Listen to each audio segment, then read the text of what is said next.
Hello friends, इस video में हम लोग भारत के आइकॉनिक बिल्डिंग नए संसद भवन का पूर्ण डिटेल एंड अपडेट देखेंगे। यह प्रोजेक्ट नेशनल प्रोजेक्ट है जिसे सेंट्रल विस्टा प्रोजेक्ट कहा गया है। दोस्तों, आप सबका अपना अर्थ में स्वागत है। दोस्तों, हम लोग सेंट्रल विस्टा प्रोजेक्ट का कंप्लीट डिटेल समझते हैं। पहले समझते हैं सेंट्रल विस्टा क्या है। राष्ट्रपति भवन से इंडिया गेट तक लगभग 3 किलोमीटर का राजपथ के दोनों तरफ का इलाका सेंट्रल विस्टा कहलाता है, जिसमें शामिल है वाइस प्रेसिडेंट हाउस, विज्ञान भवन, नेशनल म्यूजियम, निर्माण भवन, उद्योग Bhawan, Raksha Bhawan, Indira Gandhi national centre of art, national archive of India, Krishi Bhawan, Shastri भवन।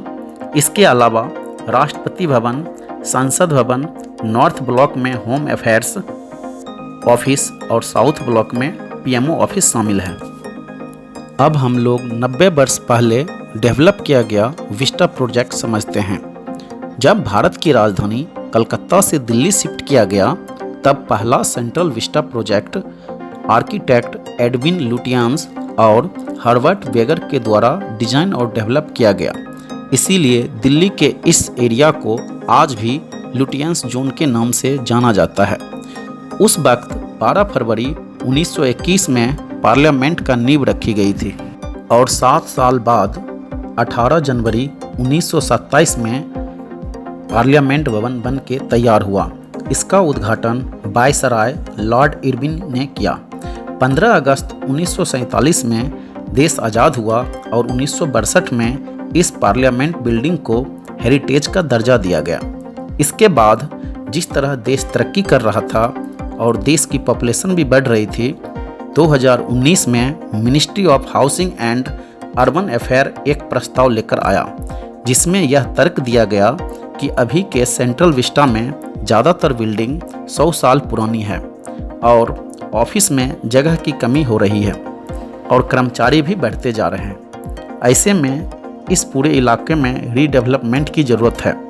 इस सभी बातों को ध्यान में रखकर सेंट्रल विस्टा प्रोजेक्ट रीडेवलपमेंट को स्वीकृत दिया गया।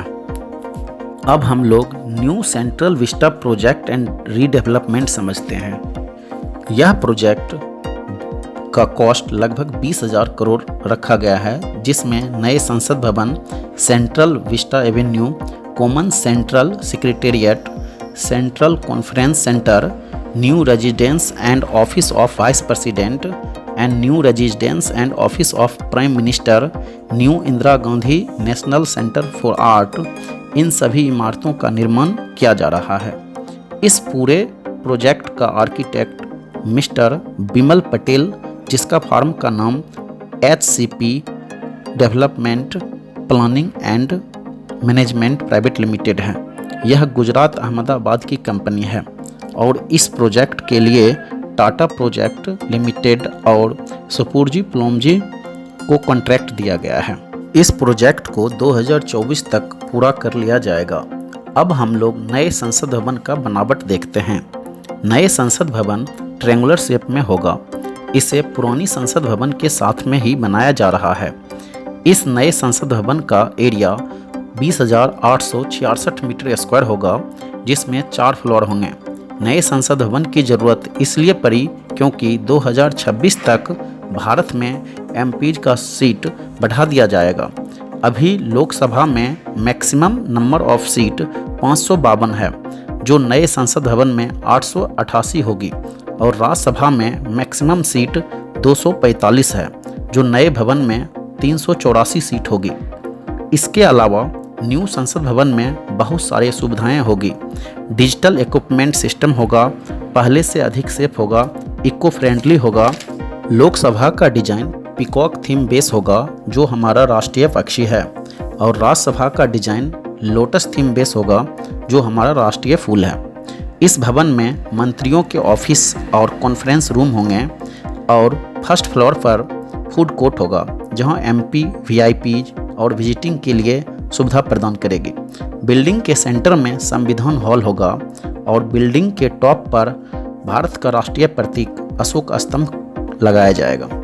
इस 3 किलोमीटर लंबे सेंट्रल विस्टा प्रोजेक्ट में कैनल, ब्रिज और अंडरपास बनाए जाएंगे।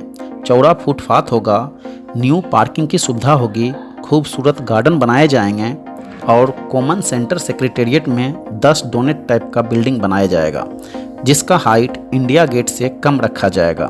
हर बिल्डिंग में 7 फ्लोर होंगे। सभी बिल्डिंग का एक्सटीरियर आसपास के लुटियन से मिलता जुलता होगा।